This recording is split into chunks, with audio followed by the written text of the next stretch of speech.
Bismillahirrahmanirrahim. Assalamualaikum warahmatullahi wabarakatuh. Ashadu an la ilaha illallah, ashadu anna Muhammad dan Rasulullah. Allahumma sholli ala sayyidina Muhammad wa ala ali sayyidina Muhammad. Kama sholaita ala sayyidina Ibrahim wa ala ali sayyidina Ibrahim. Bil alamina innaka hamidum majid. Sebelumnya kita panjatkan dahulu doa kepada Gusti Allah Ingkang Maha Agung untuk saudara-saudara kita yang telah memberikan sholawatnya kepada channel dakwah ini, sehingga channel ini dapat eksis hadir dalam ruang-ruang diskusi kalian semuanya dimanapun kalian berada, ya. Dan insya Allah sholawat itu menjadi catatan langit amal soleh bagi mereka dan keluarganya kelak, dan insya Allah akan terbalaskan dengan balasan yang lebih baik lagi. Berikutnya untuk seluruh pewer terkasihku dimanapun kalian berada, ya, di mancanegara, di dalam negeri, terima kasih matur nuwun atas apresiasinya. Semoga selalu always dan tidak pernah never tetaplah tumbuh dan berkembang menjadi yang anti skip dan anti download. Bagi yang berkenan silahkan saja di share, tapi linknya ya, link kajiannya jangan diunduh, dipotong-potong lalu diunggah ulang. Aku tidak pernah memberikan izin untuk hal-hal yang demikian. Berikutnya lagi seluruhnya untuk kalian semuanya, aku tidak bisa sebutkan satu persatu. Terima kasih atas doa baiknya untukku. Aku juga berdoa semoga kebaikan doa itu juga Gusti Allah curahkan untukmu. Kita sesama saudara muslim saling mendoakan kebaikan kepada Gusti Allah Ingkang Maha Agung. Dan insya Allah doa-doa kita adalah bagian doa-doa yang diijabahi. Amin, amin ya robbal alamin. Mampir ngombe kali ini, saat duha ini, tetap fokus kita akan melanjutkan yang kemarin, karena ternyata semakin berkembang ya tentang boleh nggak menghajikan orang yang telah meninggal, ya, entah itu orang tua entah itu siapa, ya, ternyata berkembang ya. Tadi aku nggak sengaja, ternyata channel itu saling terkait ya. Begitu kita bahas tentang ada nggak atau boleh nggak, atau alasan berpikirnya bagaimana sih menghajikan orang yang telah meninggal itu, gitu. Ternyata tajuk-tajuk lain yang seperti itu dia langsung keluar juga ya, mengikuti gitu ya. Sehingga tadi aku sempat lihat itu sudah diunggah 4 tahun lalu, tajuknya sama juga, cuman aku nggak cuman lihat judulnya aja, nggak nonton gitu maksudnya. Itu 4 tahun lalu itu sudah ditonton berapa tadi ya? 16.000 atau 17.000 viewer 4 tahun lalu. Ya. Tapi kan sangat spektakuler itu. 16.000 atau 14.000 ya. Sementara kita ya memang sih masih hitungannya jam, belum 24 jam ya. Itu baru 500-an viewer. Ya. 500-an viewer. Jadi kalau misalkan kita compare ya, sama-sama nanti kita hitung sama-sama setelah 4 tahun kajian yang kita gagas kemarin itu apakah bisa mencapai 16.000 seperti saudara kita ini? Sepertinya cukup berat ya, cukup berat. Itulah yang aku bilang kemarin bahwa ngaji di sini itu memang gimana ya? Pernak-perniknya banyak. Nanti aku akan tanggapi. Ada komen masuk dari seorang bunda ya, dari Banyuwangi ya. Aku bilang kan kemarin, secara physically tampilan itu aku ndak acceptable. Kalau dalam bahasa pemasarannya, marketable-nya itu enggak lah ya. Karena yang ada dalam kerangka berpikir kita umumnya itu mainstream, seseorang pendakwah itu harus secara tampilan dia harus oke gitu ya. Sementara aku apa adanya seperti ini ya. Jadi itu memang masalah tersendiri gitu ya. Beda dengan yang saudara kita ini yang membahas tajuk yang sama ya. Itu memang tampilannya itu ya oke punya lah. Begitu orang lihat dari luar saja, sebelum dia ngomong orang udah tahu, ah ini ustadz nih gitu. Ya, itu dalam durasi 4 tahun ada 16 atau 17.000 viewernya itu ya. Sedangkan kita taruhlah 4 tahun yang akan datang itu sepertinya apakah bisa nyampe ke sana ya. Aku kira ya cukup berat ya. Kalau bisa ya alhamdulillah. Itu tadi aku jelaskan bahwa memang itu juga menjadi kendala. Ya. Orang kan kalau ngaji dilihat dulu. Nah ini pemusik apa Ustaz? Gitu. Ya, oke. Kajian kita kali ini siksak. Dia siksak, maka harus pandai-pandai kamu sebetulnya titik mana yang aku mau sampaikan.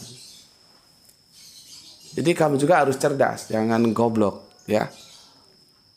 Harus cerdas. Sebetulnya stressing pointnya di mana, ya? Karena aku akan menampilkan kisah ini secara singular, dia tidak strike, ya. Namun demikian masih nanti terkait dengan apa yang kita bahas kemarin. Jadi insya Allah hari ini aku akan unggah 2 supaya nanti saling runut gitu ya. Ya, oke. Tajuknya adalah seperti kemarin ya. Aku itu bukan orang yang sulit untuk mengagumi seseorang apabila dia memang layak dikagumi ya. Tapi tentunya sulit untuk mengagumi seseorang yang dia bukan dalam kapasitas yang ya biasa-biasa saja lah. Jadi kapasitasnya belum untuk bisa dikagumi gitu ya. Cuman kalau memang dia layak dikagumi ya aku kagum gitu ya. Kan begini, beberapa waktu lalu dan sekarang masih viral ada yang sad boy itu loh, sad boy ya yang karena putus sama pacarnya terus nggak tahu gimana ceritanya jadi viral sekarang kan diundang kemana-mana itu. Dan aku sempat nonton itu. Aku amati anak ini ya. Dia pandai merangkai kata-kata. Menurutku sangat brilian. Dengan ukuran anak seusia itu loh ya. Dia masih 15 tahun. Ya, meskipun topiknya ya kalau kami bilang dulu cinta monyet lah ya. Masih 15 tahun kan masih perjalanan hidupnya masih panjang, masih banyak jalan yang harus dia tempuh ya. Jadi ya kalau zaman kami dulu namanya cinta monyet lah. Dia kan putus cinta sama pacarnya terus viral itu kan. Ya, aku tidak melihat kesananya. Yang aku lihat bagaimana dia pandai merangkai kata. Ya, sampai-sampai banyak yang komentar dia itu mahasiswa sastra mana ya, gitu. Banyak komentar begitu, ya. Jadi tingkat kekagumanku itu di situ. Dalam usia sedini itu, ya, sudah pandai merangkai kata, ya. Itu yang membuat aku terkesima dan kagum, gitu. Jadi di titik itu yang aku mengaguminya. Itu kalau kami dulu kan belajar sastra ya. Nggak tahu anak-anak sekarang itu dulu aku itu SMP, SMA itu, tapi yang kental itu SMP. Dari kelas 1, kelas 2, kelas 3 itu kami dapat pelajaran sastra. Jadi bahasa itu dibagi 2, ada tata bahasa, ada sastra. Ya. Nah, itu kalau dilihat dari sudut pandang sastra itu excellent banget anak ini. Dalam usia 15 tahun. Sudah pandai mengolah kata indah ya. Salah satu yang dia ucapkan aku perhatikan gitu ya. Itu begini. Sampai-sampai dia aku ambil jadi unggahan di Facebookku. Begini, ada saatnya rapuh itu harus terlihat rapih. Nah, ini.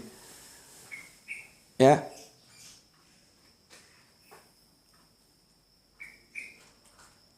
Ada saatnya rapuh itu harus terlihat rapi. Oke, ini kita jadikan tajuk ya. Kalau nggak salah namanya siapa dia itu ya? Pajar kalau nggak, tolong dikoreksi ya. Ingatku Pajar, iya Pajar ingat. Tapi enggak ya, nggak salah kok ya, bener Pajar ya atau nanti dikoreksi. Ada saatnya rapuh itu terlihat rapi. Nah ini yang kita angkat menjadi tajuk kita di Mampir Ngombe Duha kali ini ya. Sebelumnya aku bacakan dahulu komen yang masuk tapi via WA. Biasanya sesepuh-sesepuh itu maunya via WA ya. Mungkin sungkan kalau via langsung di kolom komentar di YouTube ya. Oke.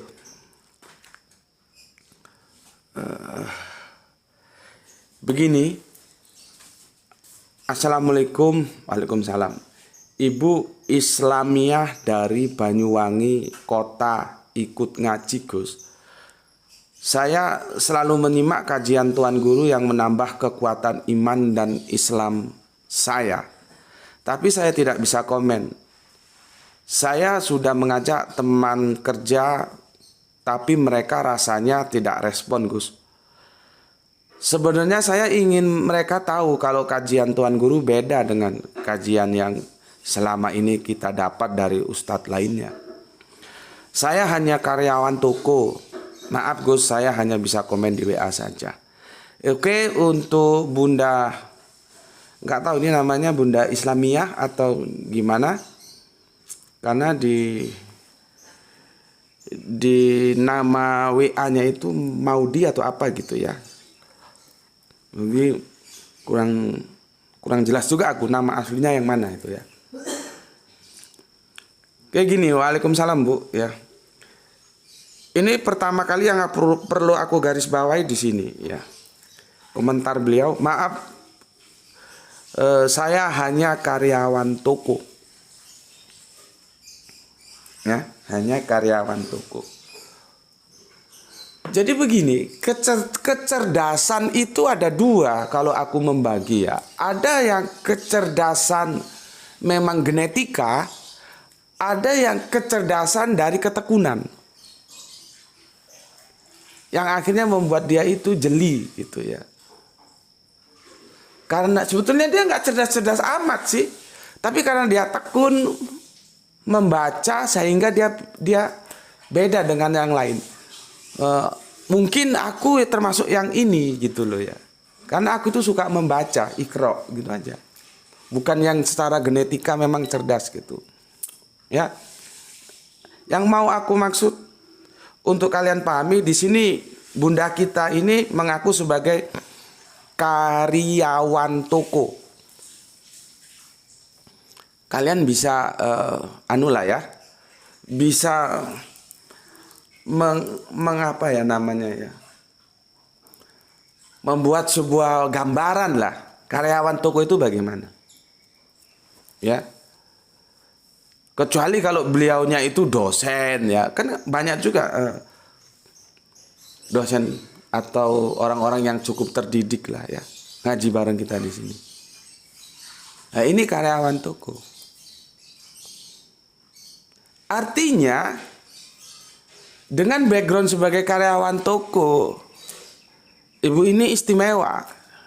Dia bisa hadir dalam kajian-kajian yang ini, kajian kita ini kajian-kajian yang spektakuler banget toh. Yang sing ora umum, nggak umum cara penyajiannya, nggak umum yang menyajikannya ngomongnya belabaan, goblok kamu, bodoh ya. Belum lagi pemikirannya yang selalu berlawanan dengan mainstream. Belum lagi yang selalu mengajak Anda untuk memeras otak Anda. Jangan ho hihe aja kalau ngaji. Tapi beliau menikmati dan bisa mengikuti. Ya itu aku menggolongkan bunda kita ini kelompok yang kecerdasannya itu bisa jadi kecerdasan genetika. Jadi walaupun hanya sebagai pelayan toko, dia mampu mengikuti kajian-kajian yang kita bahas di sini. Tuh ya. Berikutnya bunda ini sudah mengajak teman-temannya ya untuk ikut ngaji ke sini, tapi tidak ada yang respon ya. Karena bunda ini ingin tahu bahwa yang disajikan di channel kajian kita ini beda dengan yang lain gitu. Ya itu seperti yang aku bilang tadi. Ya. Background orang itu kadang-kadang juga menjadi kendala. Di sini itu setiap aku kasih kajian ke kalian, aku nggak mau kalian itu hanya say hello saja, tapi kalian juga harus ikut berpikir. Jadi kita mikir di sini, rasionalitas kita itu kita berdayakan, dan itu tidak semua orang mampu. Maka kalau ada yang diajak nggak mau, ya nggak masalah. Mungkin dia juga tidak merasa enjoy karena kapasitasnya nggak masuk gitu loh. Ya, jadi ya nggak usah dipaksa. Yang penting kita sudah mengajak, itu ya. Berikutnya untuk ibu kita, ibu Islamia mengatakan begini, saya selalu menyimak kajian Tuan Guru yang menambah kekuatan iman dan Islam saya. Maka apabila kajian ini menjadikan khususnya ibu ini atau kepada yang lain juga dengan ngaji di sini mendapatkan keteguhan tentang kebenaran Islam, itu seandainya itu bisa tercatat sebagai amal soleh di catatan langit sana, Lauh Mahfud. Lauh Mahfud itu lauh itu lembaran, mahfud itu terjaga, lembaran-lembaran yang terjaga. Maka pahalanya aku tidak mau menikmati sendiri. Semoga itu juga terdistribusikan untuk semuanya saudara-saudaraku yang telah memberikan sholawatnya sehingga channel ini bisa eksis paling tidak hingga detik ini. Ya, tentunya semuanya itu berbanding lurus ya. Seberapa sholawat yang engkau berikan ya sebegitu juga yang engkau akan terima gitu. Tentunya tidak sama kan? Itu sudah rasional banget gitu.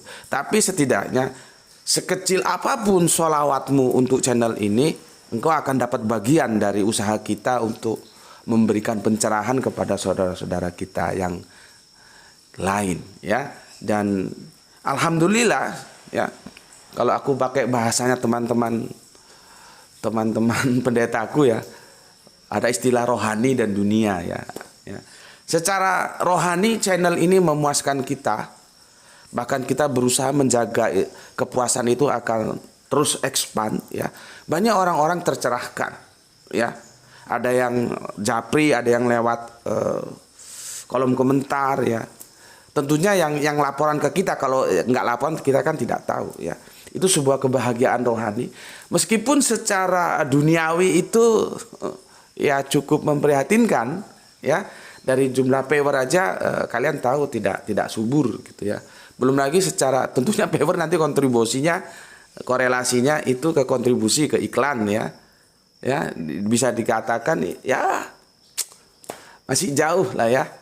Tapi sekali lagi aku bilang secara duniawi mungkin ya masih terseok-seok jauh, tapi secara rohani alhamdulillah sudah banyak orang tercerahkan lewat kajian-kajian kita. Dan aku ingin yang dijanjikan Allah lewat kajian Nabi-Nya, apabila seseorang mendapatkan hidayah, pencerahan lewat usahamu, maka engkau laksana mendapatkan apa-apa yang disinari matahari. Dan aku ingin mengajak kalian bersama mendapatkan janji itu. Semuanya kalian yang telah bersolawat berdasarkan kemampuannya masing-masing, sehingga channel ini dapat eksis gitu. Oke, itu apresiasiku untuk bunda kita dari ujung timur tanah Jawa, yaitu Banyuwangi ya. Nggak tahu nama aslinya, nggak tahu siapa, karena di sini Bunda Islamia ya. Oke, semoga semakin mengukuhkan Bu G, semakin mendekatkan kita kepada iman dan Islam kita hingga nanti menutup mata. Oke, itu apresiasi yang aku berikan ya, dan aku akan lanjutkan ke tajuk kita ya. Ada saatnya rapuh itu harus terlihat rapih ya, dan itu aku nukil dari sosok yang lagi favor sekarang ya, yang aku ceritakan tadi. Oke, aku minum dulu. Bismillahirrahmanirrahim.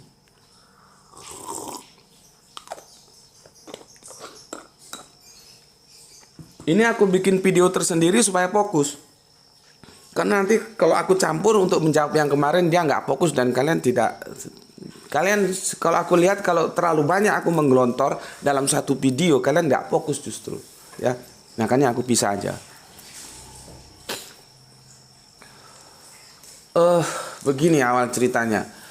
Pada waktu itu aku lewat teman ya, dapat orderan cari tempat untuk bikin tower dari salah satu provider handphone. Ingatku saat itu belum ada WA. Ingatku loh ya, belum ada WA. Masih handphone tulalit gitu ya. cari-cari tempat ya, ternyata dapet lah ya, dapet tempatnya juga teman, jadi aku hanya menghubungkan ya.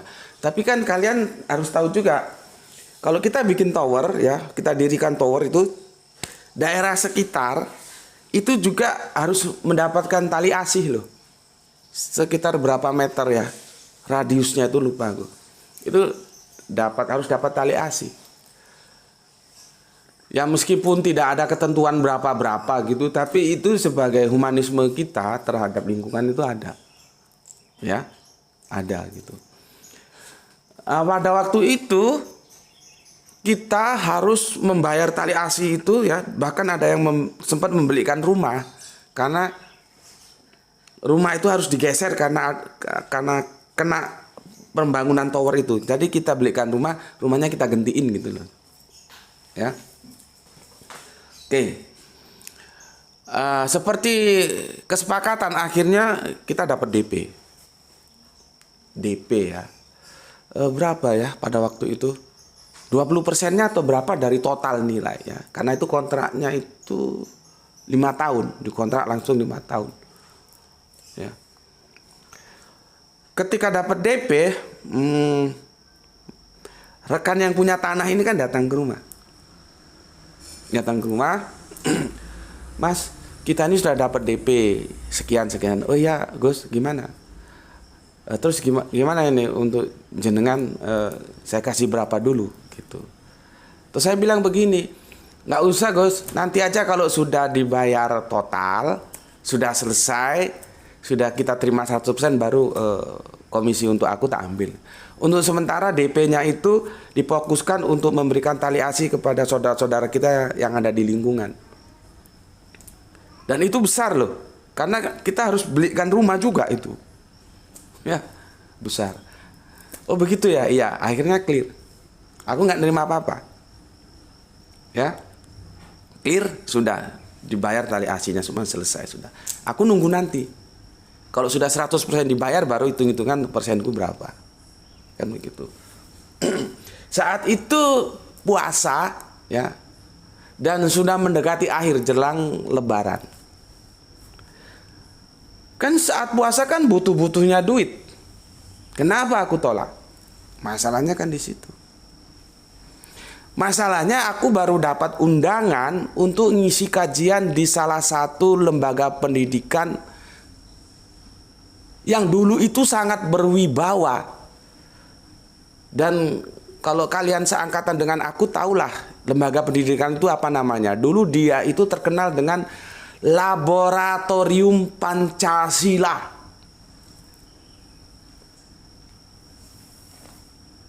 Ya, jadi cukup terkenal di seantero Nusantara, cukup terkenal itu. Itu adanya di Malang. Laboratorium Pancasila gitu. Ini kalau yang seangkatan-angkatan gue ngerti lah itu yang gue maksud apa, lembaga pendidikan mana itu ya, terkenal dulu itu. Aku dapat undangan dari mahasiswa untuk ngisi 2 season. Kan banyak ustadz-ustadz yang ngisi kan selama bulan Ramadan itu, aku kebagian 2 season ngisi. Dan surat undangannya untuk ngisi kajian di masjid mereka ya sudah aku terima. Kenapa tadi ketika aku mau diberi fee dari tower itu aku tolak? Karena sudah ada yang orang Jawa bilang dijagakno. Bahasa Indonesianya apa ya dijagakno itu ya. Sudah ada yang aku harapkan bisalah untuk menyambut Ramadan ini, yaitu uang saku dari ngisi kajian mahasiswa selama 2 season itu ya. Jadi yang itu nggak aku terima, ya. Oke, tibalah saatnya ya, aku ngisi kajian, ya. Setelah aku ngisi kajian, ya, pulangnya itu aku nggak diberi amplop, ya, nggak diberi amplop, hanya diberi roti kering gitu ya. Ya sudah. Tak pikir kan ya nanti yang kedua mungkin, kan aku masih punya jatah 1 lagi. Oke ya, tak pikir begitu, aku yang kedua nanti gitu ya. Sudah sampai rumah tak buka rotinya, ya sudah, roti kering tuh ya dimakan bareng-bareng gitu.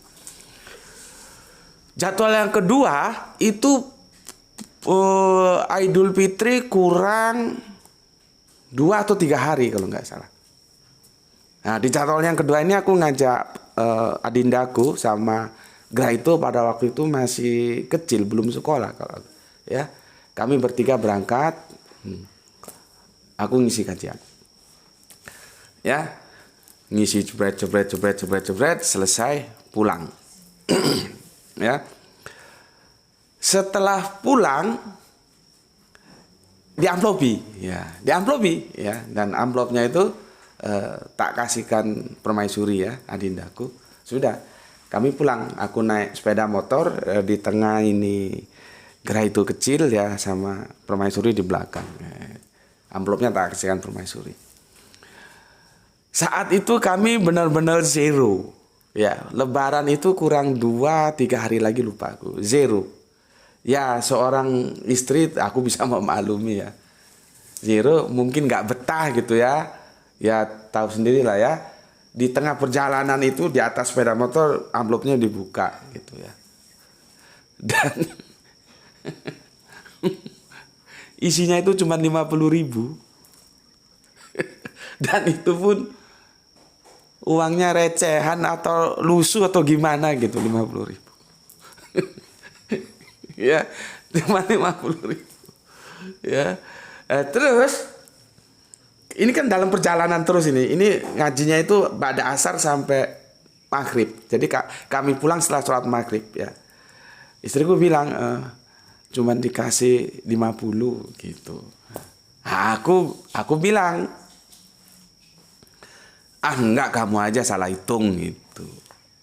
Enggak, ini cuma 50 bener kok. Paling yang lain jatuh gitu. Cuman aku nggak berhenti. Kalau memang aku yakin jatuh, tentunya aku berhenti, kan tak cari, masa sih 50 gitu. Ya, orang ngisi kajian 2 kali masa sih 50 gitu ya. Tapi kan enggak. Karena aku juga yakin ya 50 itu yang dikasih. Cuman kan aku harus menghibur. Maka aku bilang, enggak, itu paling uangnya jatuh gitu. Pulang aku. Sampai rumah. Sampai rumah aku tetap ya senyum ya apa gitu ya. Tak lihat malam itu anakku, istriku sudah tidur, maka aku sendiri di ruang tamu gitu ya. Sendiri gitu.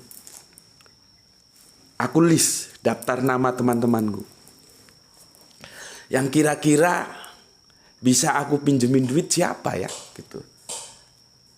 Dan aku juga kan berpikir kondisi mau lebaran tuh semua orang perlu duit. Jadi aku tulis ya, si A, si B, si C, siapa ya ini ya. Akhirnya terpilihlah satu nama, yaitu sahabatku yang dulu di sini di Pondok Aromain. Alhamdulillah dia tugas dakwah di Timika dan akhirnya sekarang sukses dan bikin pondok malah di sana ya. Namanya Gus Sumadi ya, Gus Sumadi. lupa aku kadang-kadang lupa, error kadang-kadang. Gus Sumadi ya. Nah, ini terpilih ini ya. Tak WA, tak SMS. Karena saat itu ingatku belum ada WA, tak SMS gini.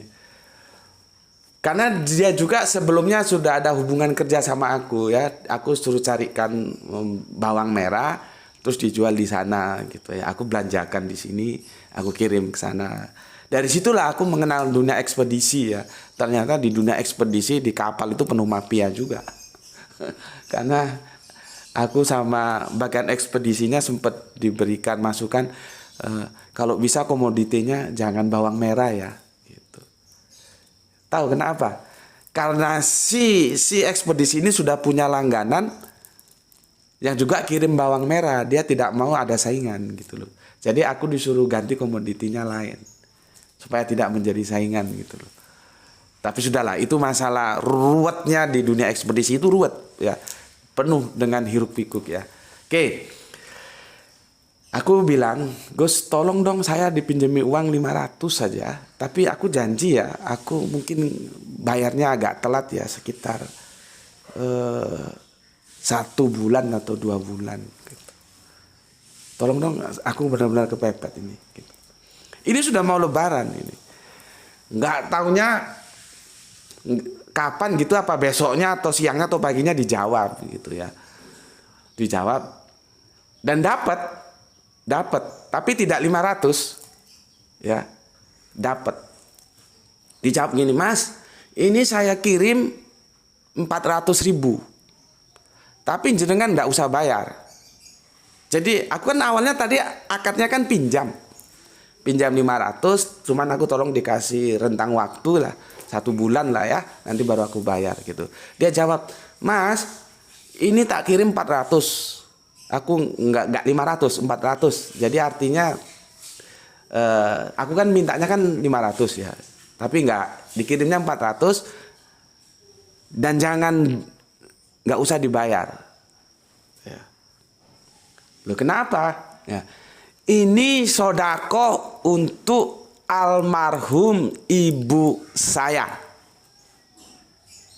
Tegas anunya, pernyataannya tegas. Ini sodakoh untuk atau atas nama almarhum ibu saya gitu.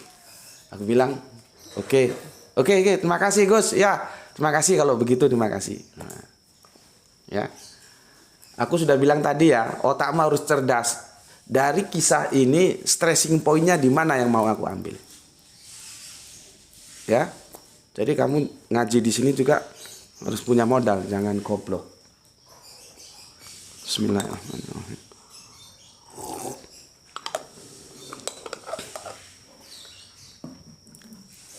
Sesungguhnya lah ketika permaisuriku itu bilang ini cuman di amplopnya 50 gitu. Sesungguhnya lah jujur, saat itu aku rapuh. Saat itu aku rapuh. Aku kan apa ya? Sandaran. Aku kan kepala rumah tangga, harus bertanggung jawab itu. Lebaran kurang 2 atau 3 hari lagi. Duit cuman 50.000 sampai kemana? Saat itu aku rapuh. Tapi kan seperti tajuk kita yang aku nukil dari Pajar. Pajar itu ternyata jago ngaji Al-Quran loh. Ya, subhanallah. Ya. Bahwa ada saatnya rapuh itu harus terlihat rapih. Orang lain tidak boleh tahu. Ada saatnya rapuh itu harus terlihat rapi. Kamu bayangkan kalau kerapuhanku itu dibaca oleh permaisuriku, apa yang terjadi? Maka ada kalanya rapuh itu harus terlihat rapi. Ya. Nah, keesokan harinya beberapa hari kemudian itu panitia mahasiswa yang undang aku tuh itu datang ke rumah. Datang ke rumah. Ya. Ketika dia datang ke rumah dengan ada, jadi rumahku itu terbuka gitu loh. Makanya aku bilang sama teman-teman, sama istriku, aku sebetulnya nggak butuh rumah mewah itu, aku nggak butuh. Aku butuh rumah itu luas karena temanku banyak gitu loh. Jadi kalau ada tamu itu aku bisa menerima pada ruangan-ruangan yang layak. Ini ruanganku, buku berserakan ini. Aku kalau ada tamu itu aku lihat. Kalau dia kenal aku, sudah kenal aku, maka boleh masuk sini. Kalau enggak jangan, mending kita ngobrol di kafe atau di mana. Karena takut dia salah persepsi. Dia baru ketemu aku sekali, oh Gus Meti kok berantakan gini.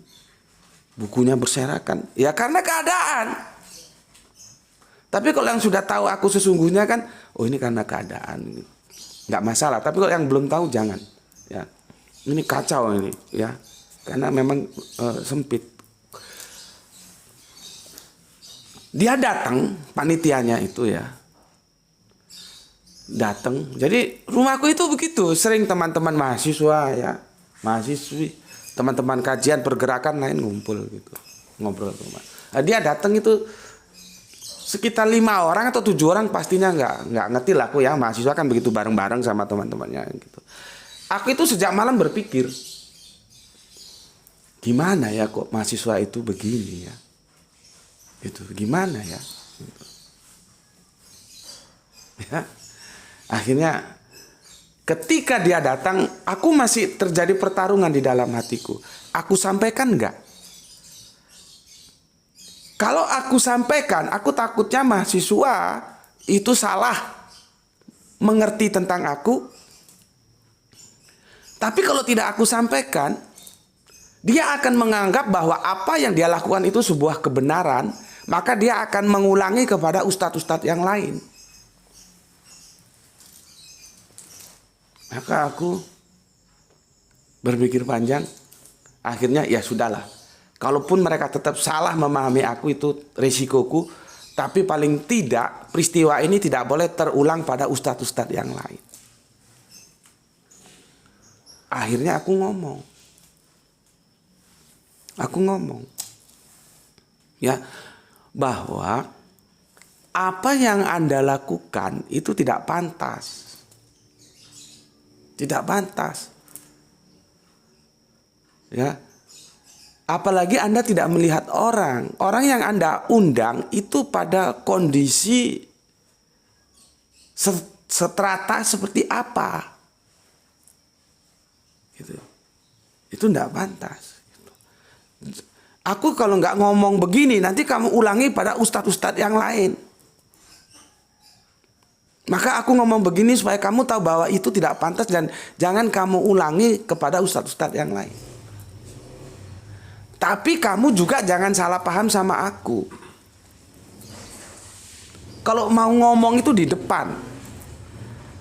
Aku bersama lembaga Arimatea itu punya prinsip, kami boleh menerima tapi kami tidak boleh meminta.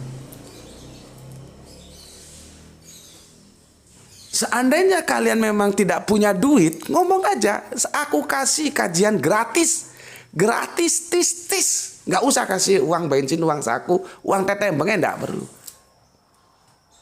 Tapi ngomongnya di depan. Jadi jangan kamu anggap aku mata duitan, enggak. Kondisi penceramah ustadz-ustadz itu jangan kamu anggap semuanya dalam kondisi finansial yang stabil. Kamu nggak bisa melihat siapa yang kamu undang. Gitu. Akhirnya mereka terdiam dan minta maaf.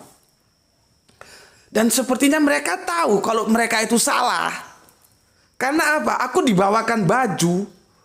Dan baju untuk ukuranku itu terlalu mewah, yang sekitar harganya 150-an atau 200.000 lah. Baju koko, baju takwa, dibordir bagus gitu. Di situ aku membaca, mungkin itu kompensasi atas perlakuan mereka terhadap aku yang ngisi 2 kali itu cukup dengan 50.000 dan roti kering. Aku membacanya ke sana. Mereka akan mengkompensasinya dengan membelikan aku baju koko itu. Sepertinya ke sana ya. Terus ya aku bilang, aku juga langsung bla-blaan aja di situ. Terima kasih atas bajunya dan aku terima. Tapi aku tidak pakai loh ya. Gitu. Aku bilang begitu. Kenapa? Supaya mereka juga nggak salah paham. Takutnya nanti aku diundang lagi loh kok bajunya nggak dipakai. Jadi masalah kan. Maka saat itu aku suruh siapa? Permaisuriku atau siapa, tolong ambilkan baju koko yang merah hati dari lemari ya. Diambil serta tunjukkan. Ini baju koko. Jadi kemarin aku ngisi di Surabaya, di komunitas kajian di Surabaya. Aku itu pakai hem begini-begini nih. Ya seperti biasanya. Tiba-tiba sama panitia aku diarahkan ke rumahnya. Dan dia sangat meminta kepada aku untuk mau menggunakan baju koko dan ada kopiah yang putih itu. Ya karena aku sudah ditodong, akhirnya aku pakai itu baju koko dan kopiah yang putih itu. Ya. Dan aku merasa terpaksa. Jadi aku merasa bukan diriku sendiri. Gus Bekti nggak begini gitu loh. Akhirnya aku ngisi kajian dengan baju koko dan kopiah yang putih itu. Karena paksaan dari panitia yang mengatakan kemarin saya dikomplain Pak. Tolong Pak supaya saya tidak dikomplain oleh jamaah gitu. Aku juga berpikir karena aku yang mengundang dia. Jangan gara-gara aku dia justru bermasalah. Ya sudahlah, dengan keterpaksaan aku pakai baju itu koplo. Jadi kan begini, aku dijemput di Bungur Asi ya oleh panitia 2 dengan mobil. Setelah itu kan menjelang maghrib, kita sholat maghrib terus makan. Setelah makan aku nggak langsung dibawa ke masjid, tapi mampir ke rumahnya dulu, dikasih baju koko itu genti ya, awalnya kan hem putih gitu aku pakai. Dan baju koko itu jarang aku pakai, ya aku pakai saat itu aja, berikutnya jarang. Karena apa? Aku nggak perlu tampilan-tampilan luar gitu. Aku sudah selesai dengan masalah lahiriah. Orang mau bilang apa aja terserah. Kesolehan itu tidak terukur oleh tampilan-tampilan lahiriah. Dan aku tidak merasa perlu untuk memantaskan diri. Makanya kan aku pernah bilang, seandainya Islam itu diukur dari pakaian, mungkin aku tidak ada di sana. Dan pasti aku tidak ada di sana. Tapi kalau Islam itu diukur bagaimana kecintaanku terhadap Gusti Allah dan Kanjeng Nabi, insya Allah aku berusaha menjadi orang yang selalu ada di sana. Jadi aku tunjukkan, maaf mungkin ini tidak saya pakai tapi saya terima. Gitu. Akhirnya dia pulang salaman, ya sudah salaman ke. Nggak tahu sekarang mereka mungkin sudah tamat ya. Gitu. Yang menarik lagi di suratnya itu, kenapa aku itu pede banget ya ketika mau dikasih bagian komisi dari DP bikin tower itu, yang pesen tempat untuk tower itu aku tolak. Karena ada yang sudah aku harapkan, aku dapat hasil dari ngisi kajian itu ya cukuplah. Paling tidak untuk lebaran ini selamat lah gitu. Ya. Kenapa sih aku pede banget gue udah dapat? Karena aku kan dapat surat itu. Dan suratnya itu akhirnya nggak tahu apa istriku tahu dulu yang tahu. Itu di gini, orang Jawa bilang diterawang ke sinar matahari. Ternyata ada bagian yang di tip X. Dan itu kalau kita terawang gini kan tembus. Jadi sebetulnya aku itu harus mendapatkan 500.000. 500.000. Dan istriku tahu karena dia kan administrasinya kan jago ya, bahwa itu diajukan. Jadi kan ya aku juga kan mahasiswa tahu lah bagaimana kalau mahasiswa akan mengadakan kegiatan itu kan mengajukan ke apa yang namanya yang ketua jurusan atau apa gitu kan, ada dana yang keluar itu ya, dan itu sudah dialokasikan 500.000. Aku juga nggak tahu itu di tim X sama mereka, dan itu masih terterawang kalau kita ginikan di matahari di surat undangan itu. Itulah yang membuat aku optimis meskipun akhirnya seperti itu ya. Oke, itu sekilas cerita. Jadi begini loh ya, ini untuk semuanya. Kalau kita masuk dalam dakwah ya, jangan lalu berharap hidupmu itu akan enak. Hidup yang terukur oleh materi loh ya. Kalau kamu masuk dalam dakwah, terus kamu jadi terkenal, viral, diundang kemana-mana, terus ya terkenal lah ya. Dan itu merubah kehidupanmu dari tidak ada menjadi ada, dari kekurangan menjadi kecukupan. Ya nggak apa-apa, alhamdulillah. Toh itu nggak dilarang toh, selama itu dalam aturan main yang benar. Karena apa? Rocker juga manusia, pendakwah juga manusia. Dia punya kebutuhan-kebutuhan lain yang itu harus ditunaikan seperti mana manusia-manusia lainnya. Jadi manusiawi aja.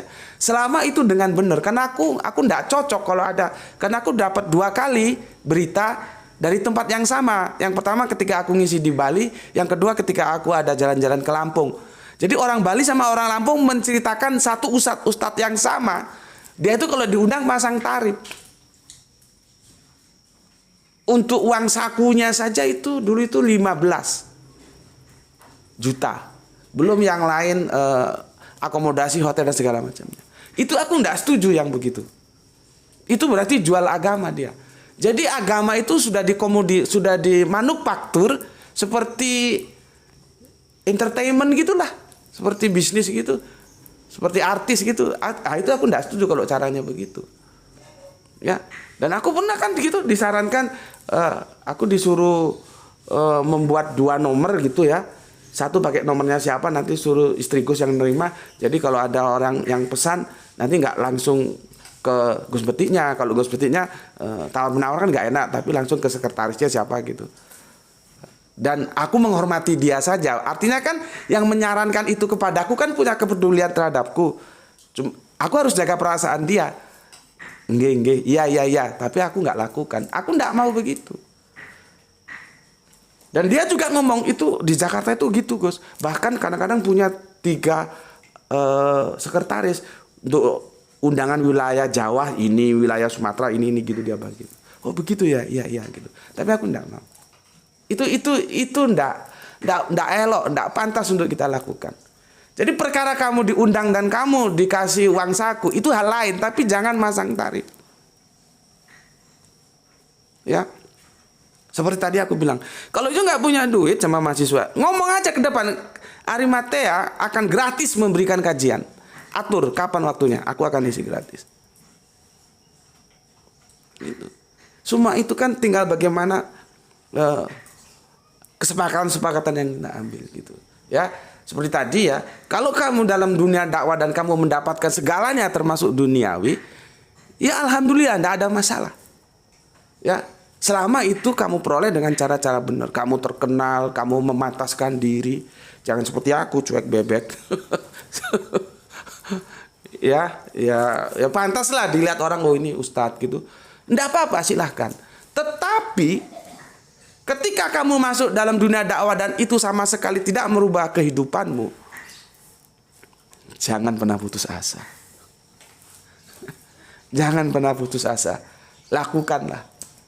Karena memang Allah tidak menjanjikan kan, kalau kamu dakwah terus kamu jadi kaya, kan enggak ada janjinya. Justru Allah katakan, apakah kamu akan ngaku beriman terus kamu terus leha-leha saja? Tidak. Dan pembuktian itu banyak. Salah satunya dakwah.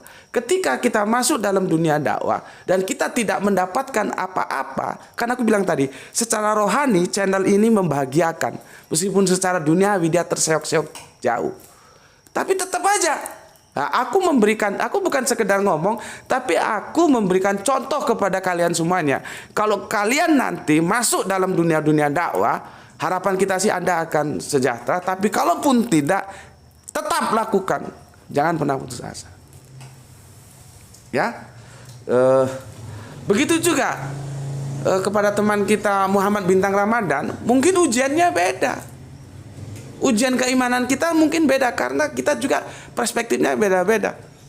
Ya, seperti kemarin aku ngajak teman-teman semuanya untuk mendoakan semoga Muhammad Bintang Ramadan lulus dalam ujian ini ketika dia sangat galau, bahasa kerennya ya, kalau bahasa teman-teman Kristen kita terjadi pergumulan, ya, yang dia tidak bisa lagi mendoakan ibunya yang mati dalam keadaan kafir. Tidak bisa, karena akidah itu hitam putih. Ya itu bisa jadi ujian untuk Muhammad Bintang Ramadan. Kan Allah bilang, apakah kamu cukup ngomong hamba telah beriman, setelah itu kamu gak diuji? Sama dengan aku, hamba telah beriman, terus maunya dakwah terus semua tercukupi. Ya kalau begitu sih alhamdulillah, tapi kalau enggak, apakah akan berhenti? Boleh jadi ini juga ujian. Jadi ya hal-hal seperti itu harus kita sikapi memang dengan sebuah tindakan ya, kalau dalam bahasa Jawa seperti aku bilang, suwung, kosong. Kita mengosongkan diri dan berdialog kepada Allah. Itu perlu momen tersendiri. Ya, maka dalam lagunya kan Ebit Gade mengatakan, saksikan bahwa sepi lebih berarti dari keriuhan. Jadi perlu pada saat-saat tertentu kita itu sepi. Itu yang orang Jawa bilang suwung, kosong, sepi, mengosongkan diri, hanya Allah saja dan kita berdialog. Ya, oke. Berikutnya aku review ya kata-kata dari sahabatku Gus Sumadi bilang,